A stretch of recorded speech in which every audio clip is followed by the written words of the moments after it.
Assalamualaikum warahmatullahi wabarakatuh. Alhamdulillahirabbil alamin wassalatu wassalamu asyrafil anbiya'i wal mursalin wa ala alihi wa sahbihi ajma'in amma ba'du.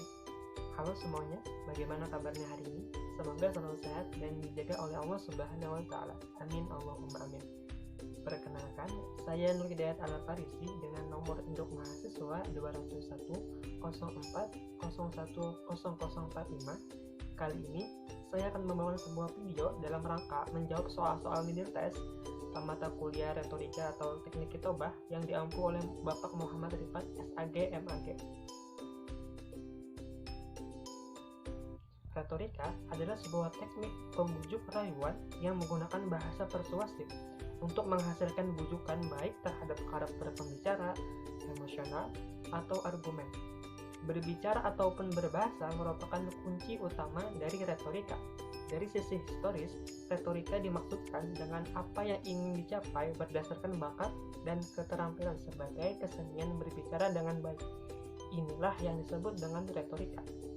Menurut Golden, retorika adalah studi atau kajian tentang bagaimana seseorang mempengaruhi orang lain untuk membuat pilihan secara bebas, artinya atas kemauannya sendiri. Tidak ada unsur paksaan. Terus, menurut Brooks and Warren, mereka menjelaskan bahwa retorika adalah seni penggunaan bahasa secara efektif. Maka dari karena itu, retorika diartikan sebagai suatu seni untuk berbicara yang dicapai berdasarkan bakat, alam talenta, dan keterampilan teknis. Kemudian menurut Campbell, beliau mendefinisikan retorika harus diarahkan kepada upaya pertama ada mencerahkan pemahaman, menyenangkan imajinasi, menggerakkan perasaan, dan mempengaruhi kemauan. Adapun mengapa dakwah perlu retorika? Karena ilmu retorika adalah ilmu tentang mempelajari kepandaian berbicara, dan tugas utama para pendaki atau dakwah adalah mengajak, merayu, dan menyuruh tanpa ada unsur paksaan atau merasa dipaksa. Maka dari karena itu, seorang pendai atau penceramah diharuskan mempelajari ilmu retorika.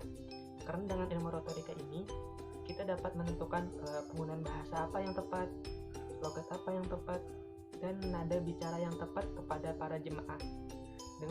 Maka dari karena itu, retorika dan dakwah ini tidak dapat dipisahkan. Seperti air teh tanpa gula akan terasa hambar.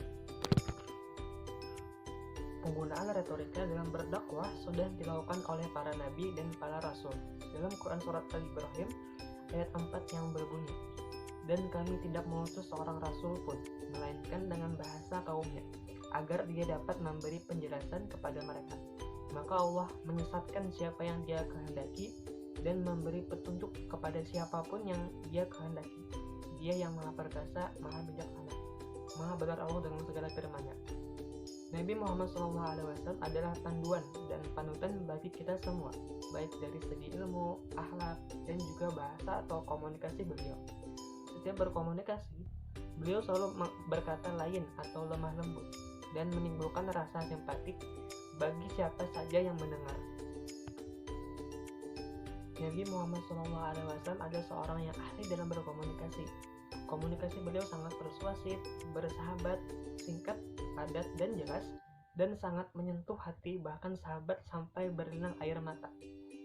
Setelah Nabi Muhammad SAW wafat, dakwah diteruskan oleh para sahabat, tabi'in, dan tabi'in, dan para pengikut beliau hingga sekarang.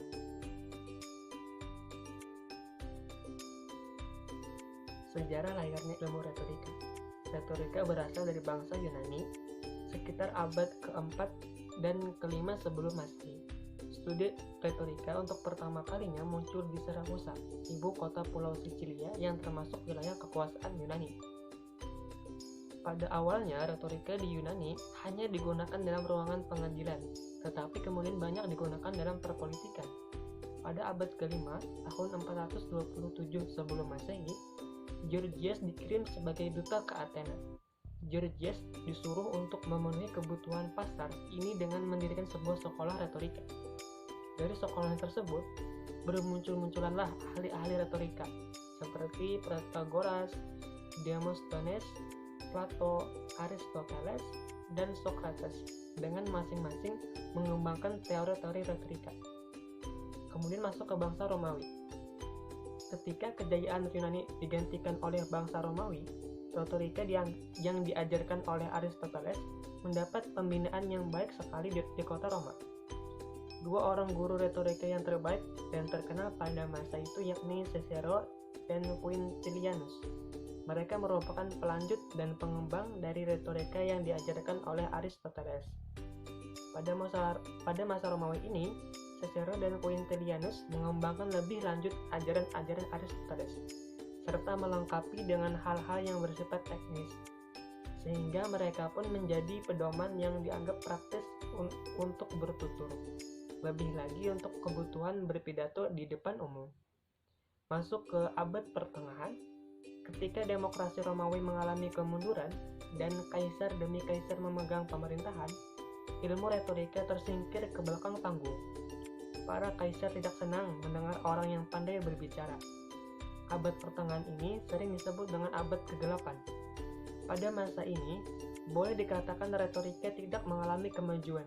Kegiatan pidato lebih cenderung hanya berlangsung dengan usaha meniru kebesaran zaman sebelumnya, baik dengan metode imitasi maupun deklamasi. Ketika agama Kristen berkuasa, retorika dianggap sebagai kesenian jahiliyah. Banyak orang Kristen waktu itu melarang mempelajari retorika yang dirumuskan oleh orang-orang Yunani dan bangsa Romawi. Kemudian setelah 1 abad setelahnya, di bagian timur muncullah peradaban baru dengan diutusnya Nabi Muhammad SAW sebagai Rasul. Kiprah komunikasi beliau sangat lain atau lemah lembut, persuasif, cepat akrab, dan bersahabat. Kemudian retorika di zaman modern. Setelah abad pertengahan berlangsung selama 1000 tahun, selama periode panjang itu, warisan peradaban Yunani mulai diabaikan. Pertemuan orang Eropa dengan Islam yang menyimpan dan mengembangkan khasanah Yunani dalam perang salib menimbulkan Renaissance atau terlahir kembali. Salah seorang pemikir Renaissance yang menarik kembali minat orang pada retorika adalah Peter Ramus. Dan itulah sedikit cerita tentang sejarah lahirnya ilmu retorika.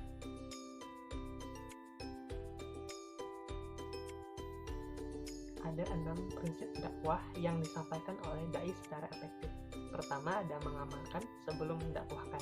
Artinya, sebelum kita mendakwahkan orang lain, kita harus mengerjakan terlebih dahulu, baru kita mengajak orang lain. Contohnya seperti mengajak orang sholat, kita yang harus sholat terlebih dahulu, baru kita mengajak orang lain, supaya kita menjadi teladan bagi yang kita dakwahi. Kemudian yang kedua, memiliki pengetahuan yang mumpuni. Artinya kita harus memperdalam dan memperkaya lagi ilmu pengetahuan, baik itu ilmu agama maupun ilmu dunia. Karena tidak ada ruginya mempelajari ilmu pengetahuan, karena ilmu tidak ada batasan. Yang ketiga yaitu tulus dan ikhlas. Maksudnya, ketika kita berdakwah, kita harus tulus dan ikhlas mendakwahkan semata-mata niat karena Allah Subhanahu wa Ta'ala, bukan karena minta pujian dari makhluk atau mencari imbalan dari makhluk.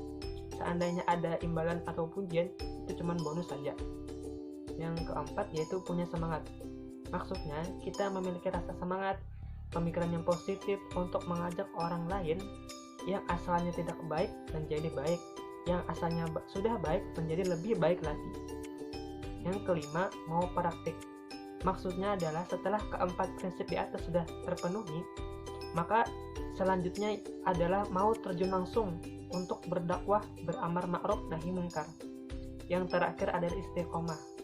Artinya, walaupun banyak masalah yang kita hadapi ketika berdakwah, baik itu masalah internal maupun eksternal, kita harus berdakwah harus tetap terus-menerus dan kontinu. Sebelumnya, mari kita cari tahu terlebih dahulu tentang pidato. Pidato adalah uraian berupa pemikiran atau suatu masalah yang disampaikan secara lisan, berbobot, dan sistematis, dan ditunjukkan kepada massa dalam situasi resmi. Langkah-langkah dalam menyiapkan pidato ada 3, yakni persiapan materi, kedua persiapan fisik, dan ketiga persiapan mental. Pada persiapan materi, terbagi menjadi pokok-pokok pembahasan, yakni pertama ada persiapan materi.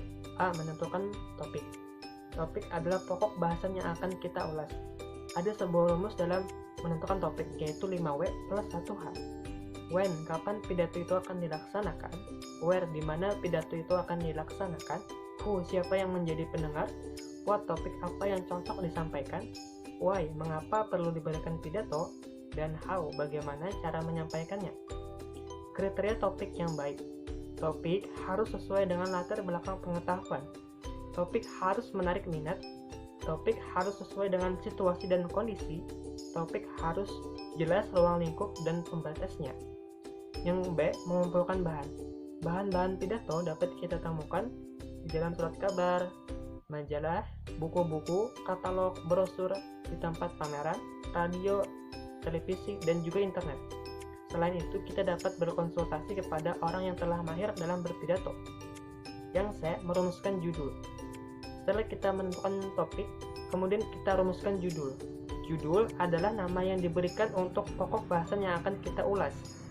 Judul yang baik harus memenuhi 3 syarat. Pertama, ada relevan, yaitu ada hubungannya dengan pokok bahasan.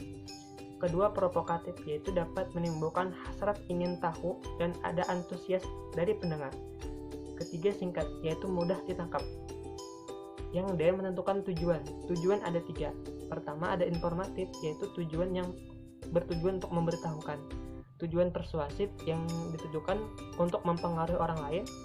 Dan tujuan ketiga ada rekreatif, yaitu tujuan dengan untuk menghibur orang lain. Yang E, menyusun kerangka pidato. Setelah menentukan topik, mengumpulkan bahan, dan merumuskan judul, dan menentukan tujuan, kemudian kita menyusun kerangka pidato. Ada tahapan-tahapannya, yaitu pertama ada pendahuluan, isi, dan penutup. Kita masuk ke pendahuluan. Pertama ada ucapan salam, hamdalah, dan sholawat, sapaan dan penghormatan. Kemudian puji syukur dan sholawat, ucapan terima kasih, kita memperkenalkan diri, dan menyampaikan topik dan manfaatnya. Masuk ke bagian isi. Di bagian isi kita akan menjelaskan pengertian dan penjelasan tentang makna yang akan dibahas, sejarah-sejarahnya, dalil-dalil, dan alasan atau argumentasi lain, dan kita jelaskan tujuan dan manfaatnya. Kemudian masuk ke bagian penutup, yaitu kesimpulan, harapan, dan doa. Dan yang terakhir adalah salam penutup. Setelah kerangka dibuat, kemudian kita tulis dan kita pelajari, kita latih sampai berulang-ulang supaya lancar dalam menyampaikan pidatonya. Yang kedua adalah persiapan fisik. Persiapan fisik adalah usaha yang dilakukan untuk menjaga kesehatan tubuh agar selalu berada dalam kondisi yang sehat. Persiapan ini memberikan pengaruh yang sangat besar pada penampilan pribadi sewaktu berbicara di hadapan audiens. Kalau kondisi kita dalam keadaan sehat, maka insya Allah pidato akan berjalan dengan lancar. Isi pikiran akan keluar dengan teratur. Ekspresi wajah, pandangan mata, suara, dan gerakan tubuh akan serasi dengan apa yang kita sampaikan. Langkah-langkah persiapan fisik. Pertama, ada olahraga secara teratur dan kontinu. Tujuan dari olahraga adalah untuk menghilangkan ketegangan, untuk mengatur pernapasan supaya normal, dan yang ketiga untuk menentukan badan agar tidak kaku. Yang kedua yakni hindari makanan yang mengganggu tenggorokan atau mengganggu suara. Istirahat yang cukup, fokus, dan usahakan melupakan sementara masalah-masalah lain, dan jangan terlalu tegang. Yang ketiga yakni persiapan mental. Usaha yang dilakukan untuk menimbulkan keberanian dan kepercayaan kepada diri sendiri sehingga melahirkan perasaan mampu untuk berbicara di hadapan orang banyak. Biasanya orang yang tidak mempersiapkan mentalnya akan berakibat demam panggung, cemas, pucat, ragu-ragu, kehilangan materi, bahkan kehilangan suara dan semangat. Langkah-langkah dalam persiapan mental ada 3. Pertama ada pendekatan terhadap Tuhan dengan banyak berdoa dan berzikir. Kemudian yang kedua meningkatkan akhlak atau moral, dan ketiga melakukan dialog dengan diri sendiri. Nah, itu tadi sedikit materi yang dapat saya sampaikan. Semoga dapat dipahami dan bermanfaat. Amin Allahumma amin. Saya akhiri dengan sebuah pantun, burung irian, burung cenderawasih. Cukup sekian dan terima kasih. Assalamualaikum warahmatullahi wabarakatuh.